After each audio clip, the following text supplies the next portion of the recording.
Despite all their injuries and being banged up, the San Francisco 49ers went to Philadelphia and took out the Eagles 23-19, with Kyle Shanahan saving his best plays for the biggest moments with the huge Juwan Jennings touchdown, and Brock Purdy, despite having some mistakes, clutching up at the end to score a touchdown that put him ahead. For the Eagles, it was more of the same of what they've been doing all season, with them just not being able to connect. But the only reason I'm here and smiling is because I hope and I plead that this is the last time Kevin Patulu will coach an Eagles game. Here we go. Starting off early, 49ers have the ball 0-0 in the first quarter. This is a 2nd and 11 on their first drive of the game, and there's 14 minutes, 27 seconds left in the first quarter. And with this play, DeMarcus Robinson would actually get his longest catch in the NFL since 2018. All right, so what you're going to see on this play is you're going to see Kittle at the end of the line, and he's actually going to go this way, where DeMarcus Robinson comes out. He goes up and cuts in. This is Quinyon right here, first team All-Pro lined up on him. But what you're going to see that's really interesting is how these guys go to Kittle. And I want you to watch. Everyone stares at Kittle, jumps down, and that leaves Quinyon with a one-on-one, right? They're clearly concerned about what he can do on the outside. And so now there you go. Now you get Quinyon here. They jump on Kittle, and Quinyon does get cooked. I mean, I can't lie. He got pretty torched there. And then you get Epps over here missing that tackle. Yikes. And then it's just Robinson weaving his way back and forth down the defense. An incredible run after the catch. I wondered if he ever was going to get tackled as an Eagles fan. And down he goes in the 16. But yeah, we got to show you that one again. Right, so what you see here when you look at this one again, they expect that matchup to be won, and Quinyon just does not win it. I was getting a lot of texts, oh, this is your first team All-Pro, I know he's overrated, blah, blah, blah, blah, and that just wasn't a great play there, and a huge play to start it off for the 49ers to get down the field as well. Obviously, not an ideal start for sure. For Quinyon and my Birds, because also on the same possession, Quinyon went out and he got cooked on a touchdown route as well, the 2-yard pass. Now, I do think, to be honest with you, I would not be showing you this play if the offense did better and the Eagles won the game, because Quinyon was amazing. He ended up getting 2 huge interceptions in the game, which definitely kept them in the contest, at least in my opinion. However, him getting cooked on this play and that leading to a touchdown really, really did hurt the vibes, because the Eagles chose to kick the ball first, and you expect that defense to go out and get a stop, and they couldn't do it on the first possession of the game. All right, for this next one, we fast forward now. The Eagles are up, Birds up 13-10 at this point, and this is a 2nd and 4. Eagles have the ball with 2:14 left in the second quarter. Fun fact, A.J. Brown in this game had 3 catches on his 7 targets. And when you look at the per game status, which was 25 yards in this one, his lowest per game playoff performance since his rookie year in his first playoffs. A.J. has been complaining about the offense all year. Some of it's on him, but obviously some of it on Patulu as well. And they could not get it clicking. So here we go. On this play, what you're going to see is 3 tight ends, right? The Eagles are in a heavy formation, not even a Devontae Smith out here, but here's A.J. Brown. He's going to run this route and go up, down the field. And first off, I'm going to show it to you, and then I want to show you like the deeper dive in this play, because at first, as you see that play action fake, I'm thinking, man, A.J. didn't quite catch it, or some people would say Hurts overthrew it. I don't think really that's open, but I got to be honest with you guys, right?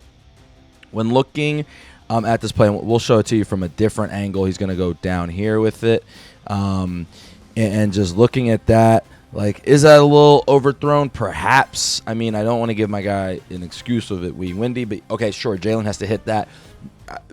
That's a tough catch for AJ, but here's the reason. Now let's look one more time. When you look at this, there's nobody going here, and the tight end runs this route, right? He goes up, and then he comes this way. That means there's nothing to hold these safeties from getting back. No eye candy except for that little play action fake. And when you're trying to run a 50-yard play down the field, someone has got to make those guys go, because now you look at it, this guy's able to get back and be in the play. Patulu, I mean, we know he's awful, but what are you doing?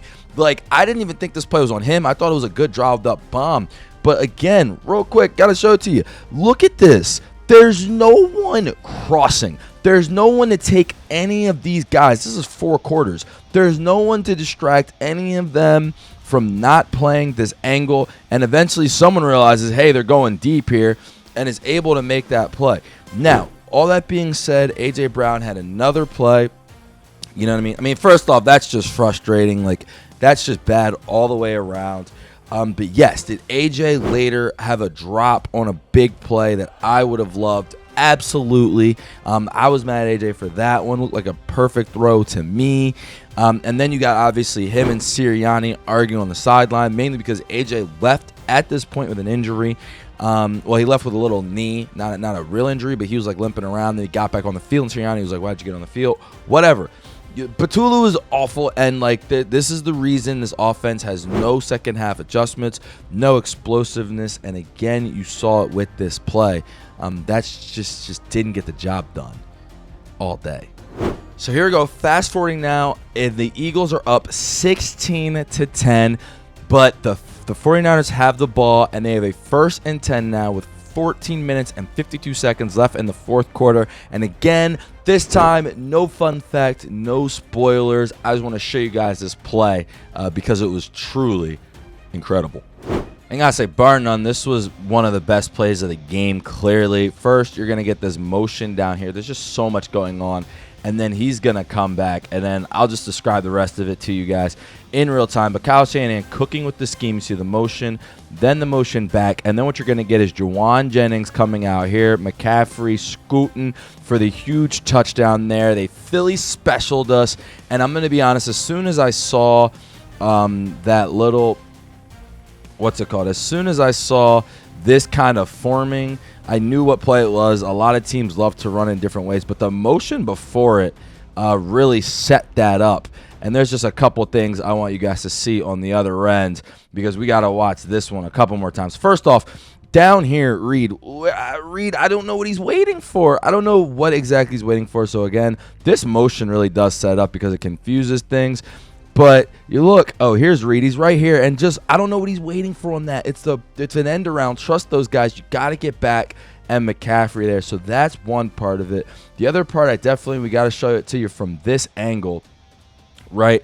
Because as they're running this play and as they're again doing all this, Jalen Carter comes up and he tries his best to absolutely destroy the play. Wake up and look at the hit, man. I mean, he puts it on Jauan, and Jauan stands in there, makes a throw, and then McCaffrey, dude, like catching that from a wide receiver. What a catch. Just a huge play. And again, Jauan waiting until the very, very last second to throw that football. Just extremely incredible stuff out there from the 49ers as a team. Great offense right there. And obviously a supremely frustrating moment. Now, for Jauan Jennings, this is actually his 2nd ever touchdown pass in the playoffs. He threw another one in 2023, so something that they did put on film, but only in the playoffs will Kyle Shanahan dial up Jauan Jennings, letting it rip. So here we go. Next play, the Eagles somehow yet again retake the lead. It is 19-17. Eagles leading. However, the 49ers have driven down the field, and now this is a 3rd and goal with just 2 minutes and 54 seconds left in the 4th quarter. And of course, Christian McCaffrey was named to the All-Pro as an all-purpose back. That is his 4th All-Pro in his NFL career. Truly a remarkable career so far for McCaffrey. And, man, Kyle Shanahan, man, they just do so much stuff. First, you're going to see a little move here, and then you're going to see this guy motion, and it's all just to distract the defense, right? And the Eagles' defense, one of the best units in the league normally. But after that motion, now here's where it gets interesting because this is what they run. McCaffrey's going to come across the face here and then run a Texas route. That is a crazy route. A lot of teams, normally when you do a Texas route, it's on the far side that they're on. But McCaffrey, just nasty route. Nakobe Dean honestly just had no chance of guarding that right there. And again, that motion means now Quinyon has to go up. And then you get Dean inside, just no shot. Great route there. That's just great execution from the 49ers. And I can't even be mad at the Eagles defense. They've been out there all game watching our offense be inept. And right now it's hard to stop any team in the second half so far you've seen this playoffs, but specifically Kyle Shanahan, what he was dialing up in this game.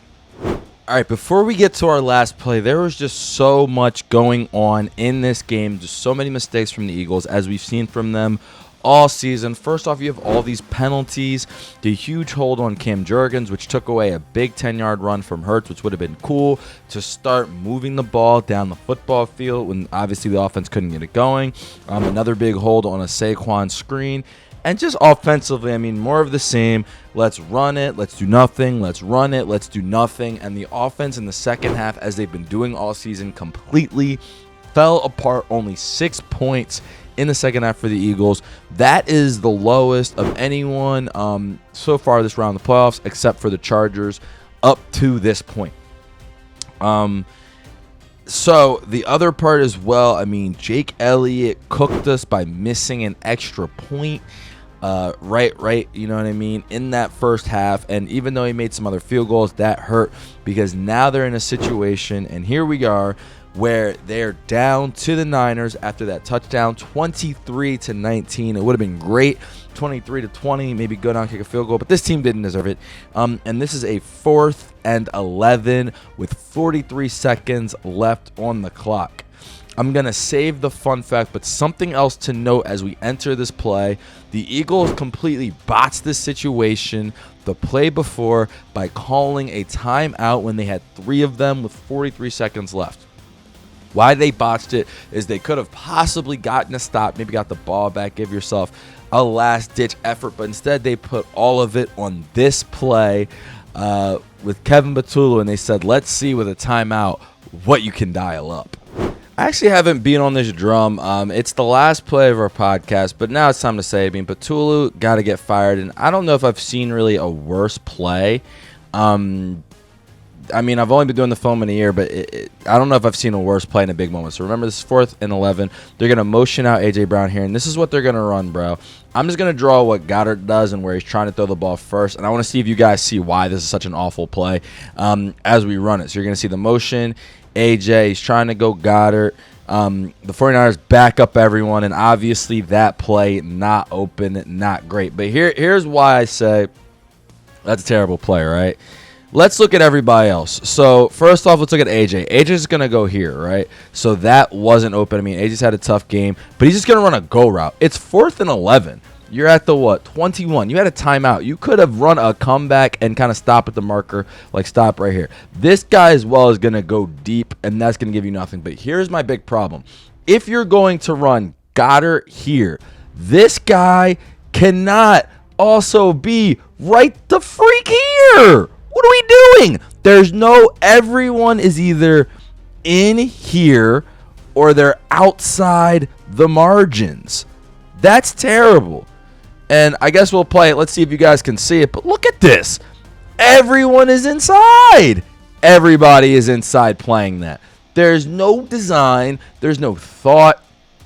And just purely a double post. A double post.